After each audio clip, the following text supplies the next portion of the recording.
You know that saying, how it started versus how it's going? Today was a rough day for Iga. She lost her cool on several occasions. But I want to point out to you guys the last time a top seed, that's right, the last time a top seed faced match point and was able to overcome it, they actually won Wimbledon.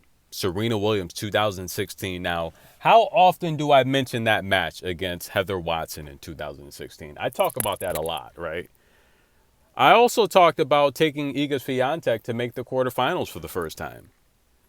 Same with Jessica Pegula. Now, I took Iga Swiatek to make the quarterfinals, and stay tuned in the video. I'll show you that. And yeah, she's there, right? I also took Iga Swiatek to win the second set and to win this match on the in-game spread. She covered all those things. Listen, guys, Iga Swiatek is highly skilled, but to see her lose her cool today, oof, I don't know, man. That was brutal. Seeing her miss that drop shot in the first set, then walk down and look at her camp and yell, that was rare Iga form. Big bad Iga. But it's nice to see her overcome and, just improvise. Such a fast ball Belinda Bencic has. I mean, Iga, that's stressful, guys. We got to be honest. Belinda is so freaking darn good. Now you know why I've been saying for the longest, Belinda Bencic has a top 10 backhand and she's one of the best baseliners in the game.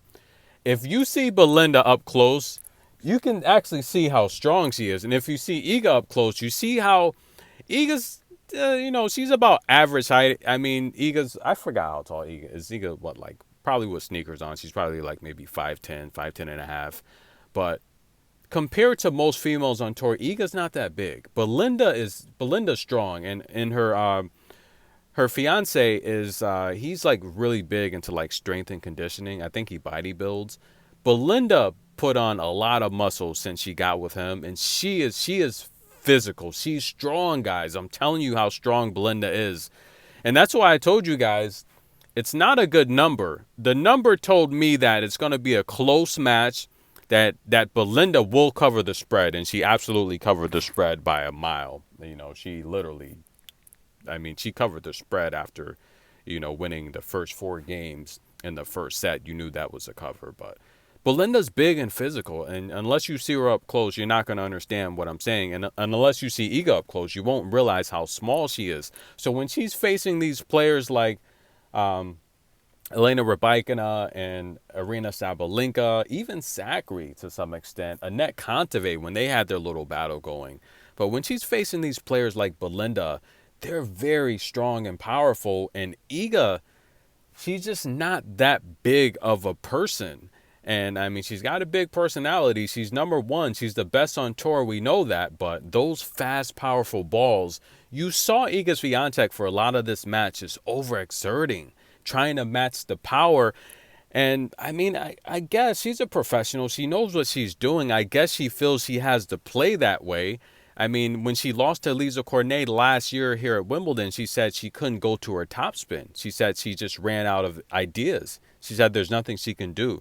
So I guess when she's playing these physical, strong opponents, I guess overexerting is the only thing she can do. But the problem with that is it wears her down as the match goes on. For sure, guys, it looked like she was going to break physically and mentally. I think she broke mentally, but the difference between now and Rome, yes, she got injured with the knee, but even before that injury with the knee, she was breaking and wearing down physically against Rybakina. Yes, that second set, she was wearing down physically and mentally. However, she gets the victory, guys. I'm impressed with how she kept her composure. I took Svitolina on the money line. That was an easy lock. Azarenka beat her 5 times. She's never beat her. She shouldn't be that low of a, Iga Swiatek, I took on the game spread. She covered. And, of course, guys, I told you, take Iga Swiatek to make the quarters. Okay, and she did that. So the future came in. All the picks came in. Now, listen, guys, remember, this is entertainment. So, just remember, all of these players, I love all of them. I respect all of them. They're all professionals. So, try not to take some things personal. Nothing's personal on here. It's all entertainment, okay, guys? But nonetheless, Iga Swiatek wins. I'm happy for her. I'm happy. Look, I'll be honest with you. I would be happy to see Iga win Wimbledon.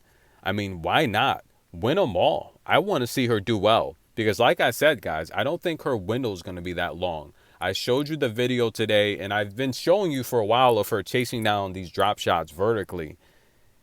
She's worked on her athletic ability.